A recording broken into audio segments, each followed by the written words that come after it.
Welcome back to VTK Photography. Sony FX2 camera பற்றி பேசுங்க அப்படின்னு நிறைய பேர் நிறைய வீடியோவில் நிறைய தடவை மெசேஜ் பண்ணி கேட்டிருந்தீங்க. சரி, இன்றைக்கி அதை பற்றி பேசிடலாம்.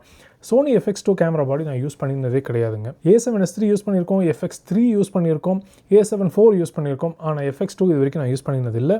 A7 IV அண்ட் FX2 அது ரெண்டுத்துக்கும் என்ன சம்மந்தம்னு பார்த்தீங்கன்னாக்கா இருக்கே, ரெண்டு கேமராலையும் ஒரே ப்ராசஸர் தான் இருக்குது, ரெண்டு கேமராலையும் ஒரே சென்சர் தான் இருக்குது. அப்படிங்கிறப்போ ரெண்டுத்துலேயுமே பெர்ஃபார்மன்ஸ் கிட்டத்தட்ட ஒரே மாதிரி தான் இருக்கணும். ஏன்னா முக்கியமாக சென்சரும் ப்ராசஸரும் தான் வந்து ஒரு கேமராவுடைய பெர்ஃபார்மன்ஸை பெரும்பாலும் நிர்ணயிக்கிறது. சரிங்களா? அப்படி பார்க்கும்போது இந்த ரெண்டு கேமராவும் ரொம்ப சிமிலராக தான் இருக்கணும் பெர்ஃபார்மன்ஸ் படி. ஆனால் இந்த ரெண்டு கேமராவுமே வேறு கேட்டகரி, வேறு மாதிரியான ஆடியன்ஸுக்கு தான் செஞ்சுருக்காங்க இந்த கேமராவை. முக்கியமான டிஃப்ரென்ஸ் அப்படின்னு எடுத்துக்கிட்டோம்னா, A7 IV camera over heat ஆகி நான் ஒரு தடவை பார்த்துருக்கேன். சரிங்களா? ஆனால் FX2 வந்து ஓவர் ஹீட் ஆகும் அப்படிங்கிற நம்பிக்கை எனக்கு இல்லை. அப்படியே ஓவர் ஹீட் ஆகிற மாதிரி இருந்தாலும் அதை போட்டு நீங்கள் அடித்து ரொம்ப எக்ஸ்ட்ரீமுக்கு புஷ் பண்ணினா மட்டும்தான் அது ஓவர் ஹீட் ஆகும். அவ்வளோ சீக்கிரம் ஓவர் ஹீட் ஆகாது. ஏன்னா A7S3 யூஸ் பண்ணியிருக்கோம், FX3 யூஸ் பண்ணியிருக்கோம். A7S3 வந்து அதில் இருக்கிற அதே சென்சர் தான், FX3லையும் இருக்குது, அதே ப்ராசஸர் தான் இதுலேயும் இருக்குது. A7S3 ரெண்டு தடவை ஓவர் ஹீட் ஆகி பார்த்துருக்கேன் நான். ஆனால் FX3 இது வரைக்கும் ஓவர் ஹீட் ஆகி நான் பார்த்ததே கிடையாது. அந்த ட்ராக் ரெக்கார்ட் பற்றி சொல்கிறோம் அப்படின்னாக்கா FX2 நிச்சயமாக அவ்வளோ சீக்கிரத்தில் ஓவர் ஹீட் ஆகிறதுக்கு வாய்ப்பில்லை. அது ஒரு சூப்பரான சாலிடான ரொம்ப லாங் பீரியட் ரெக்கார்டிங்க்கு ரொம்பவே ஹெல்ப்ஃபுல்லாக இருக்கக்கூடிய ஒரு கேமரா. சரி, மற்றபடி வீடியோ கோடெக்ஸ் அதெல்லாம் எடுத்துக்கிட்டோம்னாக்கா ரெண்டுத்துலேயுமே ரொம்ப சிமிலரான வீடியோ கோடெக்ஸ் தாங்க. இதுலேயும் S-Log3 எழுதலாம், அதுலேயும் S-Log3 எழுதலாம், PP-off எழுதலாம், PP-off எழுதலாம், எல்லாமே ஒன்று தான். கிட்டத்தட்ட இந்த Cine 4 அது இதுன்னு ஏகப்பட்ட பிக்சர் ப்ரொஃபைல்ஸ் இருக்குது, அது எல்லாமே இதுலேயும் இருக்கும். ஆனால் FX2வில் உங்களுக்கு உங்களுடைய லட்டு லோட் பண்ணி பார்த்துக்கலாம் அப்படிங்கிற மாதிரி ஒரு ஃபீச்சர் இருக்குது. அது ரொம்ப முக்கியமான ஃபீச்சர். ஏன்னா லாக்லலாம் எடுக்கும்போது நிறைய பேருக்கு அந்த கான்ஃபிடன்ஸ் இருக்காது, அது நம்ம கரெக்டாக தான் எடுக்கிறோமா இல்லையா, எல்லாம் சாம்பல் கலரில் இருக்கே அப்படின்ட்டு. காமா அசிஸ்ட் ஆக்சுவலி ரொம்ப நல்லா தான் இருக்குது. ஆனால் உங்களுக்கு நீங்கள் ஃபைனலாக கொடுக்க போகிற அவுட்புட்டை வந்து நீங்கள் கேமராலே பார்த்துக்க முடியும். கிரேடெல்லாம் பண்ணி நீங்கள் லட்டு ஒன்று ரெடி பண்ணி வச்சுருக்கீங்க, கஸ்டமைஸ்டு லட்டு ரெடி பண்ணி வச்சுருக்கீங்க அப்படின்னாக்கா FX2வில் அது ரொம்ப ஹெல்ப்ஃபுல்லாக இருக்கும். ப்ரிவ்யூ பார்த்துக்கலாம் நீங்கள் இமீடியட்டாக. அது ஒரு சூப்பரான ஒரு விஷயம். அது A7 IV அந்த மாதிரி இல்லை. FX2வில் வந்து இந்த Cine EI மோடெலாம் இருக்குது. A7 IV அது கிடையாது. Cine EI மோட் அப்படிங்கிறது ஒன்றும் பெருசாக இல்லைங்க. அது வந்து ரெண்டுமே பேஸ் ISOவில் தான் எடுக்கும். லாகில் எழுதும்போது பார்த்தீங்கன்னாக்கா பேஸ் ISOவில் மட்டும்தான் அது ஒழுங்காக வேலை செய்யும்.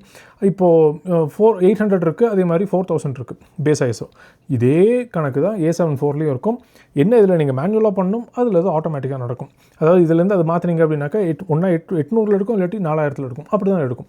சரிங்களா? இது ஒரு டிஃப்ரென்ஸு. மற்றபடி ரெண்டு கேமராலையும் இருக்கிற முக்கியமான ட்ராபேக் அப்படின்னு பார்த்தா 4K 60 FPS எடுக்கும்போது A7 IV உடைய ரீட் அவுட் வந்து ரொம்ப ஸ்லோவாக இருக்கும். ப்ளஸ் ரெண்டு கேமராலையுமே க்ராப்பும் இருக்குது. இதே பிரச்சனை FX2லேயும் இருக்குது. நிச்சயமாக ஸ்பீடு பத்தாது. ஸோ ரோலிங் ஷட்டர் எஃபெக்ட் வந்து ரொம்பவே ஜாஸ்தியாக இருக்கும். அது வந்து ஒரு ட்ராபேக் தான் எனக்கு படுது. மற்றபடி FX2லேயும் வந்து டிஜிட்டல் இன்டர்ஃபேஸ் வச்சு 32-bit float internal audio record பண்ணிக்க முடியும் அப்படிங்கிறது ரொம்ப வரவேற்கத்தக்க ஒரு விஷயம். அது இனிமேல் கொஞ்சமாக ஸ்டாண்டர்டைஸ் ஆகி அது வந்து ஒரு நார்மலைஸ் ஆகி எல்லா கேமராலையும் அது இருக்குது அப்படிங்கிற மாதிரி இருந்ததுன்னா ஆடியோவுடைய டைனமிக் ரேஞ்சு ரொம்ப ஹெல்ப்ஃபுல்லாக இருக்கும் நமக்கு. அது இருக்கிறவங்களுக்கு தான் அதோட அருமை தெரியும். யூஸ் பண்ணிட்டீங்க அப்படின்னாக்கா நிச்சயமாக பின்னாடி போகவே மாட்டீங்க. அவ்வளோ நல்லாயிருக்கும் ஆடியோ அதில்.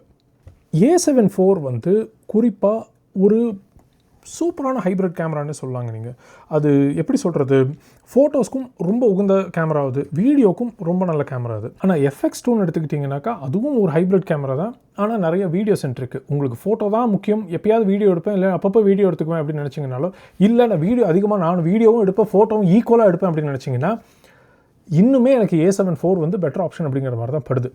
FX2வில் கண்டிப்பாக ஃபோட்டோஸாக எடுக்க முடியும். ஆனால் எப்படி பார்த்தாலும் அது வந்து வீடியோ சென்ட்ரிக்காக தான் இருக்குது அந்த கேமரா. முக்கியமாக சொல்லணும் அப்படின்னாக்கா எலக்ட்ரானிக் வியூ ஃபைண்டர் வந்து ஒரு ஆஃப் செட்டில் இருக்குது. நமக்கு இந்த ஆஃப் செட்டில் இருந்தாலே ஒரு பிரச்சனை. எலக்ட்ரானிக் வியூ ஃபைண்டர் இல்லாமல் நிறைய சினிமா கேமராஸ் இருக்குது, அதாவது FX3 அதெல்லாம் இருக்குது. ஆனால் எலக்ட்ரானிக் வியூ ஃபைண்டர் இதில் இருக்கிறது நிஜமாக ஒரு ப்ளஸ் பாயிண்ட் தான். ஆனால் அது வந்து சென்டரில் இல்லாமல் ஆஃப் செட்டில் தான் இருக்குது அப்படிங்கிறது வந்து ஒரு ரொம்ப சின்ன மைனஸ் பாயிண்ட்டு. அது சில பேருக்கு ஈஸியாக செட் ஆகிடும், அது பெரிய பிரச்சனை இல்லை. ஆனால் இது எலக்ட்ரானிக் வியூ ஃபைண்டரும் பார்த்தீங்கன்னாக்கா உங்களுக்கு வேணுங்கிற மாதிரி டில்ட் பண்ணிக்கலாம். நீங்கள் ஹரிசாண்டலாக வச்சுக்கலாம், வெர்டிகலாக வச்சுக்கலாம் அப்படிங்கிறதெல்லாம் வந்து நிஜமாக சூப்பராக இருக்குது. அந்த மாதிரி விஷயங்கள்லாம் வந்து டாப் கிளாஸ் தூக்கிட்டாங்க. 2 கேமராலையுமே HDMI ஃபுல் HDMI அவுட் இருக்குது, 2 கேமராலையும் மைக் ஜாக் இருக்குது, 2 கேமராலையும் ஹெட்ஃபோன் ஜாக் இருக்குது, 2 கேமராலையும் USB-C இருக்குது, 2 கேமராலையும் ஒரே மாதிரி பேட்டரி தான் போடலாம், 2 கேமராலையும் ஒரே மாதிரி மெமரி கார்ட்ஸ் யூஸ் பண்ணிக்கலாம். அப்படிங்கிறது எல்லாமே ரொம்பவே பாசிட்டிவான விஷயங்கள் தான். ஸோ பெரும்பாலும் A7 IV தான் FX2. ஆனால் சாஃப்ட்வேர் வைஸ் வந்து நிஜமாகவே நிறையா நல்ல விஷயங்கள் இருக்குது இந்த கேமராவில். நீங்கள் தான் முடிவு பண்ணணும், A7 IV போதுமா இல்லை FX2 லெவலுக்கு போகணுமா அப்படின்ட்டு. நம்ம ஓவர் ஹீட்டிங் பிரச்சனை A7 IV நீங்களோ இல்லை உங்கள் ஃப்ரெண்ட்ஸோ நிறைய பார்த்துருக்கீங்க அப்படிங்கிற மாதிரி இருந்தால் அதெல்லாம் உங்களுக்கு FX2 நிச்சயமாக வராமல் இருக்கிறதுக்கு நிறைய வாய்ப்புகள் இருக்குது. ஃபோட்டோ வீடியோ ரெண்டுமே நான் ஈக்குவலாக எடுப்பேன் அப்படின்னு நினச்சிங்கன்னா A7 IV better option, FX2 வந்து நிச்சயமாக செகண்டரி ஆப்ஷனாக வச்சுக்கலாம். மற்றபடி கலர்ஸ்லேருந்து எல்லாமே ஒரே மாதிரி தான் இருக்க போது, அதனால் பெரிய பிரச்சனை இல்லை. 2 கேமராவும் கிட்டத்தட்ட ஒரே கேமரா தான், அதனால் ரொம்ப கஷ்டமான சாய்ஸாக இருக்காது ஒன்று இன்னொன்று சூஸ் பண்ணுறது அப்படிங்கிறது. நீங்கள் யோசித்து முடிவு பண்ணுங்கள் உங்களுக்கு எந்த கேமரா கரெக்டாக இருக்கும் இருக்காது அப்படிங்கிறதுக்கு. முக்கியமான விஷயம், 2 கேமராவும் ஒரே விலை தான், $2700. ஆனால் A7 IV வந்து கொஞ்சம் வருஷம் ஆகிடுச்சு அப்படிங்கிறதுனால இப்போ $500 அதோட வேல்யூ குறைஞ்சி இப்போ $2200 விற்றுட்ருக்காங்க. FX2 கேமரா இப்போ ஃப்ரெஷ்ஷாக $2700 விற்றுட்ருக்காங்க. சொல்ல முடியாது, போக போக விலை கம்மியாகலாம், ஆனால் இன்றைக்கி அதுதான் ரேட்டு.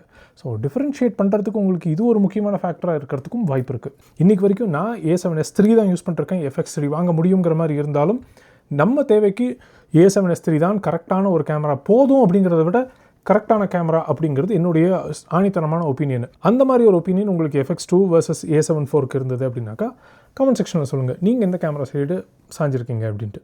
உங்களை நான் அடுத்த வீடியோவில் மீட் பண்ணுறது வரைக்கும் பாய்.